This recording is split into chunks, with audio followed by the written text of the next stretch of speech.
all of you. He just felt a bit dizzy.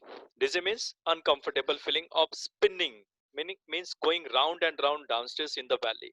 जब वो नीचे गिर रहा था तो जोर से जैसे घूमता हुआ, पंखा जैसे घूमता है वैसा स्पिनिंग होता होता है ना, वैसा वो गोल गोल करता हुआ नीचे गिर रहा था. And losing one's own balance, और वो अपना बैलेंस खो रहा था. And suddenly he thought that, अब मुझे सच में, जैसे मैंने स्विमिंग टैंक का एग्जांपल दिया आपको, स्विमिंग में आपको बताया गया कि हाथ पैर हिलाओ, और आप बीचों बीच डूब रहे हो, पानी बहुत सारा पी लिया, तो भी आपके सामने एक चैलेंज है कि मुझे बाहर तो निकलना पड़ेगा, नहीं तो मैं डूब जाऊंगा सही में. And then you start trying your level best. Here also he is trying to flap his wings once. एक बार वो पहले अपने पंखों को हिलाता है, and then he soared upwards. Soaring, yes, soaring क्या होता है सभी को पता है, एक जगह पे स्तब्ध होना, बिना पंख मूव किए आप जब हवा में लहराते हो, एक जगह पे कांस्टेंट रहते हो, तो उसको सोरिंग कहते हैं. You can say it in the simple words as a kind of a fly in a constant way. Okay, like a eagle who never tries to move the wings very faster. एकदम धीमे से हिला देते हैं अपने अपने पंखों को, और हवा के जोर पर वो उड़ता रहता है, सोरिंग करता है. और इसने जैसे ही वो किया, when he started flapping his wings for once only, he found that he is soaring upwards. Means he is going upwards now. बल्कि वो नीचे नहीं गिर रहा है, ऊपर जा रहा है. मतलब हवा में उसको लहराना आ गया, अब सिर्फ उड़ना बाकी है. और तब वो जोर जोर से, ये जो साउंड है गा गा गा गा गा, ओके, एंड सडनली, ओके, गाओ गाओ ऐसा कुछ आवाज निकालता है. Here his mother swooped past him. Here swooped past means going very closer, pouncing, jumping very nearby him. उसके नजदीक से जैसे बाउंस होती हुई जाती, या यस, छलांग लगाते हुए मदर उसके पास्ट में से गुजरती है. पास्ट मीन्स हियर पीछे वाला पास्ट नहीं, नजदीक वाला. ओके, पास्ट मीन्स उसके नजदीक से वहां से वो गुजर जाती है. Her wings, mother, her wings making a loud noise. And mother's wings were making a sound when she was passing nearby her child. He answered her with the another scream. उसी तरह से जैसे मदर ने, yes, पहले उसको चिढ़ाया था, बिल्कुल वैसे ये भी अब बिना चिढ़ाए बिल्कुल सेम मम्मा की तरह जोर से आवाज करता है, स्क्रीमिंग करता है. Okay, then next is he saw, sorry, then his father flew over him screaming. और फिर मदर के बाद तुरंत उसके पापा भी आते हैं. Now here the process of learning something new, okay, with the encouraging power of the mother, made the younger seagull fly for the first time. पहली बार उड़ान भरना वो सीखा. And then his father flew over him, making a sound, making a particular sound which they produce with their own capacities. He saw his two brothers and his sister flying around him in a what manner? Curveting and banking and soaring. Now the meaning is given just beside it. Curveting means leaping like a horse. Leaping, leap करना, jump करना, बिल्कुल घोड़े की तरह उछल उछल कर जैसे उड़ते हैं यहाँ पर वो. उसके ब्रदर्स और उसके सिस्टर क्या करती है, ये तीनों मिलाकर उसके पास से उछल उछल कर बिल्कुल हॉर्स की तरह कवर्ट करते हैं. एंड बैंकिंग, बैंकिंग यार, flying with one wing higher than the other. मतलब हम जैसे छोटे बच्चों को अगर देखते हैं ना खेतों में, जैसे वो अगर खेलने जाता है तो एक हाथ ऊपर रहता है एक नीचे, और जैसे जोर जोर से भागता है एरोप्लेन की तरह, एक समान हाथ नहीं रखता है, बिल्कुल उसको बोलते हैं बैंकिंग करना. एक तरफ झुकना, हाथ को झुका के रखना, और एक तरफ ऊंचा करके रखना, और सीधा भागते जाना. That is called as banking. And then soaring, that is keeping yourself stable in the air. And then diving, और फिर बाद में डाइविंग करते हुए उसके भाई बहन उसके आजू बाजू में, यस, मजे से उसको पहली बार उड़ते हुए देखते हैं. And then he completely forgot that he had not always been able to fly. और वो पूरी तरह से अपने दिमाग से एक चीज को हटा देता है. And what is that thing? He forgot that he had not always been able to fly. वो हमेशा से कभी उड़ नहीं सका, ये बात उसके दिमाग से वो हटा देता है. And commended himself to dive and soar. Here, commended means praised, to appreciate something. किसी चीज को yes appreciate करना, प्रशंसा करना, that is called as commended himself to dive and to soar and curve. Yes, थोड़ा सा curving manner में yes उड़ने की कोशिश करता है. And then shrinking, yes, shrilly. Shrinking shrilly means anybody? Shrinking का meaning कल दिया था. Shriek, shriek, making some kind of a sound. And what was the meaning given of the shrilly yesterday? Anybody? लिख कर भेज सकता है? If anyone remembers it. ऊपर ही गया था वो word. Just find it out if you are able to find it out, and let me know what is the exact meaning. Okay, and then trying to, that is a kind of a yes method. It is given in the above part also. I have given the meaning yesterday very carefully. ये सब sounds produce करते हुए बिल्कुल जैसे एकदम खुशी के मारे वो उड़ रहा था. Then next point is he was near the sea now. अब वो आगे जैसे बढ़ते बिल्कुल समंदर के किनारे पर, जो लहरें हैं लहरों के बिल्कुल पास में जाकर पहुंचता है. He was near the sea now, flying straight over it. समंदर के ऊपर की लहरों से बिल्कुल उसको टच करता हुआ. Facing straight out over the ocean. बिल्कुल ओशन के बिल्कुल सामने उसका सिर ऊपर करते हुए वो उड़ता हुआ आगे बढ़ता है. And then he saw a vast green sea beneath him. Here the color of the sea is mentioned like a green one because of the environment nearby it.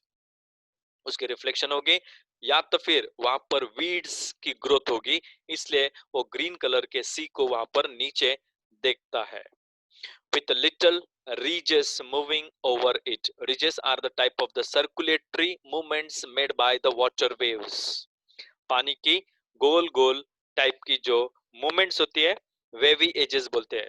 Okay, lines होती है, लाइंस जैसे लहरें आती है तो एक एक line में, एक स्ट्रेट लाइन में उसको ऊपर से नजर आ रही थी. That is here called as yes ridges. Okay, ridge, ridges. Moving over it. With little ridges moving over it. समंदर के पानी के ऊपर लहरें उसके ऊपर से गुजर रही है. उसके ऊपर से मतलब उस बर्ड के ऊपर से नहीं, समंदर के सरफेस के ऊपर से. And he turned his beak sideways and caved amusedly. और फिर उसने अपनी जो बीक है दोनों तरफ मुड़ के देखी, दोनों तरफ मुड़ के उसने देखा. And caved, caving is a kind of a yes sound made by the birds. And amusedly, amusing, amusing means in a surprised, okay, or in a very shocking manner that he is able to fly, and he is very happy today to fly for the first time. Further, his parents and his brothers and sister, all 5 of them, okay, 2 brothers, 1 sister, okay, father, mother, and the last child, that is a 4th child. That is totally there will be 6 of them, but all 5 were nearby him. His parents and his brothers and sister had landed on this green flooring ahead of him. और फिर अचानक से उसके parents और वो सब जो भाई बहन है, जो ग्रीन फ्लोरिंग है मतलब जो ग्रीन वेव्स दिख रहे हैं उसके ऊपर हल्के से जाकर क्या करते हैं, आराम से लैंडिंग करते हैं पानी के ऊपर और आराम से उसमें तैर सकते हैं डक्स की तरह. They were beckoning to him. Beckoning here, making some signals, signaling something. किसी को सिग्नल देना, किसी को पर्टिकुलर इंडिकेशन देना. ओके, कॉलिंग श्रीली, और उसको थोड़ा सा स्टूपिड के जैसा बुलाते हैं बार बार. आप मतलब स्टूपिड क्यों बुला रहे हैं अभी, मूर्ख? आज समझ में आया कि किस तरह से उड़कर किस तरह से लैंड करना होता है. Okay, they were beckoning to him and calling shrilly. He dropped his legs to stand on the green sea. अब उसने पहली बार लैंडिंग करने की कोशिश की है तो क्या करता है, he dropped his legs मतलब वो अपने दोनों पैरों को पहले मोड़ लेता है, उनको बेंड कर लेता है, to stand on the green sea, उसे लगा कि ग्रीन सी के ऊपर मैं आराम से पहले लैंड होते हुए अपने पैरों को यस रख दूंगा, मोड़ देता है, मतलब जो फोल्ड किए हुए थे उनको ओपन कर देता है। His legs sank into it, और जैसे वो लैंडिंग करने जाता है समंदर के पानी में, सबसे पहले उसके दोनों पैर पानी में डूब जाते हैं। He screamed with the fright, और पहले तो जैसे पानी में उसके पैर गए उसको लगा कि शरीर भी जाने वाला है, तो डर के मारे पहले चिल्लाया या चीखा, and attempted to rise again flapping his wings, और फिर डर के मारे वो वापस अपने पंखों को जोर से हिलाकर वहां से फ्लैपिंग करता हुआ पानी के ऊपर निकलने की कोशिश करता है। सिर्फ पैर डुबाए थे उतने में डर गया वो। But he was tired and weak, लेकिन वो उस दिन पूरा थक गया था और काफी कमजोर हो गया, क्योंकि उसने खाना भी नहीं खाया था, 24 घंटे हो चुके हैं, with hunger, and he could not rise, और इसलिए वो ज्यादा ऊपर, समंदर से ज्यादा ऊपर उठ नहीं पा रहा था या फिर ऊंचाई पर जा नहीं पा रहा था। ही वॉज एग्जॉस्टेड, पूरी तरह से थक चुका था। किस चीज से? बाय द स्ट्रेंज एक्सरसाइज, ये जो एक्सरसाइज उसने पहली बार की वो एकदम स्ट्रेंज थी उसके लिए, और उसकी वजह से वो पूरी तरह से थक चुका है। His feet sank into the green sea, आखिर वो नीचे वापस आता है और पानी में उसके दोनों पैर डूबते हैं। इज अगेन इज ड्राउनिंग और sinking into the green sea, and then his belly touched it, फिर उसका पेट का हिस्सा जो है हल्के से समंदर की लहरों को छू जाता है। एंड ही सैंक नो फार्दर, और फिर उसके आगे वो नीचे डूबता ही नहीं है। उसको एहसास हो गया, अरे मैं तो डूब ही नहीं रहा हूँ, मैं आराम से उस पानी के ऊपर फ्लोट कर रहा हूँ लकड़ी की तरह। He was floating on it.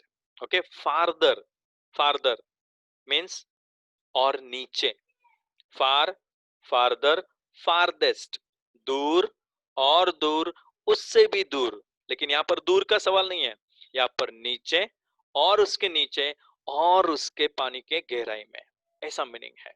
Is it clear? So remember three of them in the degrees of comparison, far, farther and farthest. Farthest मत लिखना, फर्दर का मीनिंग ही अलग है, फर्दर कोई एडजेक्टिव नहीं है।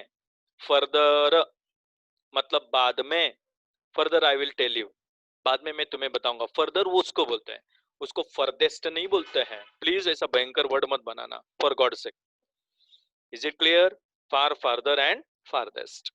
Then he was floating on it, and around him his family was screaming। जब वो फ्लोटिंग कर रहा था, तैर रहा था, तो उसकी पूरी फैमिली उसके आजू बाजू में खुशी से स्क्रीम करती है, praising him।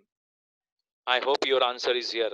The student who has asked why they were not trying to understand the fact, now they have understood it।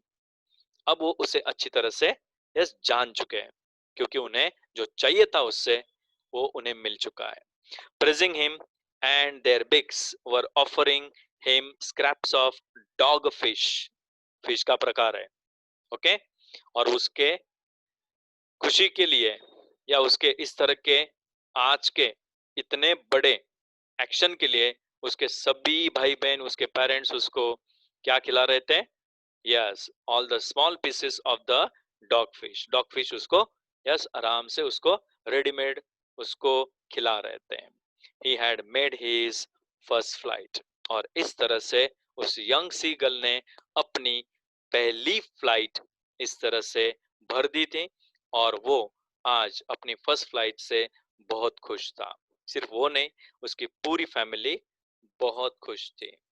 Is it clear? I hope you have understood all the things very properly, and if any doubts are there, please mention them according to your knowledge.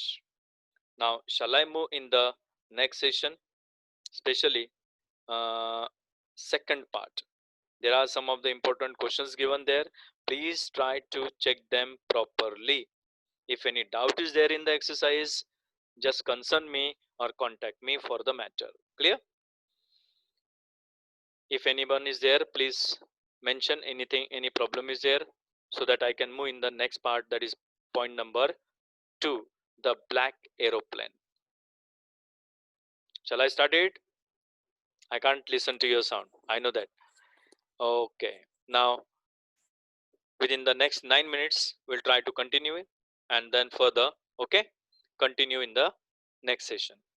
The black aeroplane. Please understand it.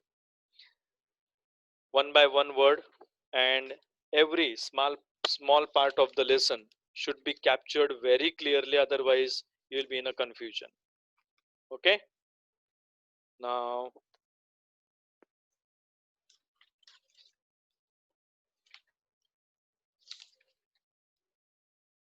before we start the lesson, can anyone guess what might be the story about? Just a minute, hold it. I'll just go through it.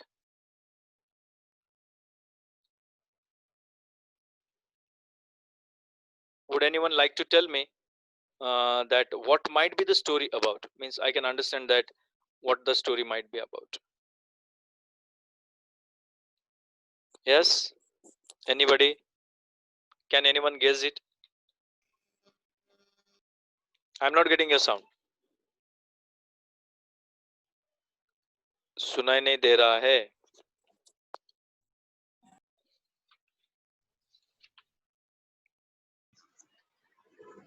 Sir aeroplane लिखा है तो किसी pilot की हो सकती है.